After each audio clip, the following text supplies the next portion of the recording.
El mundo está más cerca desde el Caribe. Zona Franca de Barranquilla presenta la información económica en CB Noticias. Hola, ¿qué tal? Muy buenas noches. Aquí comienza la información económica en CB Noticias. ¿Cómo quedaría el salario mínimo si se aprueba el aumento del 18% propuesto por las centrales obreras?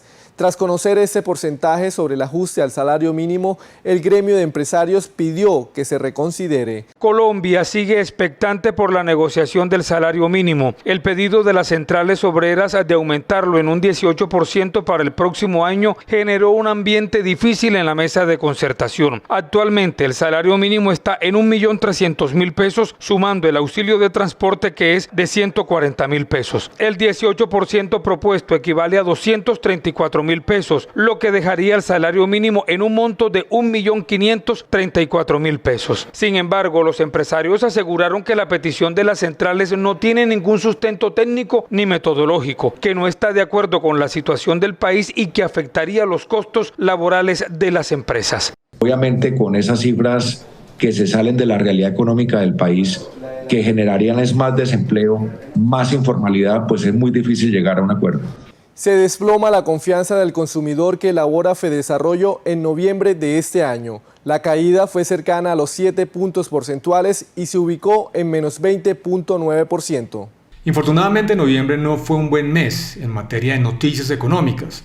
Tal vez la más negativa de ellas fue justamente la caída de la actividad económica en el tercer trimestre del año, menos 0,3%, que fue anunciada justamente el mes anterior por el DANE, la institución que provee las estadísticas del crecimiento económico en el país.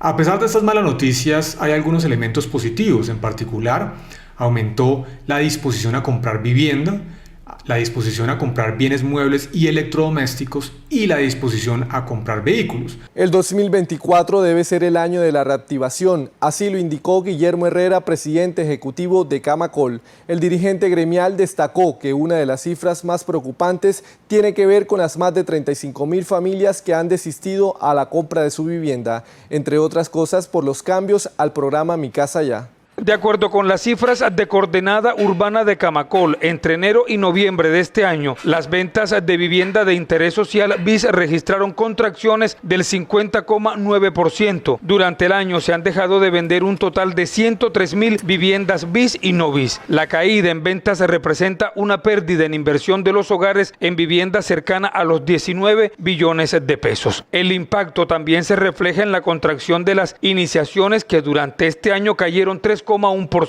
en el segmento BIS y 22,6% en el no BIS.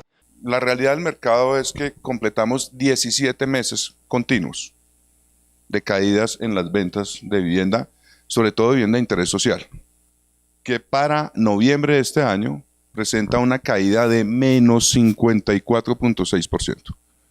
Es decir, en lo corrido del año, entre enero y noviembre, el mercado de vivienda en Colombia, de vivienda de interés social, es menos de la mitad del mercado que teníamos un año atrás. Bruce McMaster es el nuevo presidente del Consejo Gremial. Estará al frente del cargo durante el 2024. Se espera que para el 2025 ese puesto sea ocupado por Camilo Sánchez, presidente de Andesco. El vicepresidente para el próximo año será Jorge Bedoya, presidente de la SAC. El trabajo de McMaster se concreta en concertar con el gobierno la reforma laboral y el salario mínimo. Tenemos un año complejo, lo sabemos que la economía durante estos últimos 2 trimestres ha tenido unas cifras que no han sido las mejores, sabemos que el empleo también tiene unos niveles altos, la responsabilidad es muy grande. El trámite de la reforma laboral arrancó en la Comisión Séptima de la Cámara de Representantes. Con 13 votos por el no y 5 por el sí, fue negada la ponencia de archivo presentada por los partidos Cambio Radical y Centro Democrático.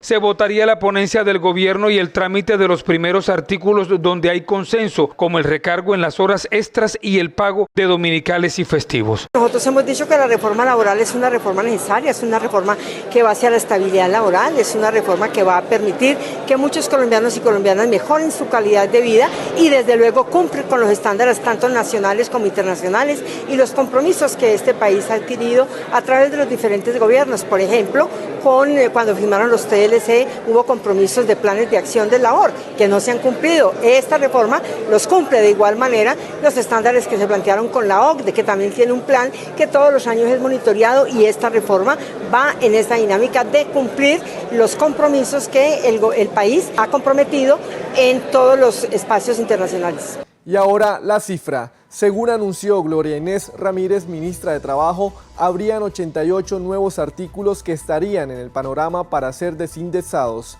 Del sector transporte, 42, del laboral y pensional, 22 y 12 del sector vivienda.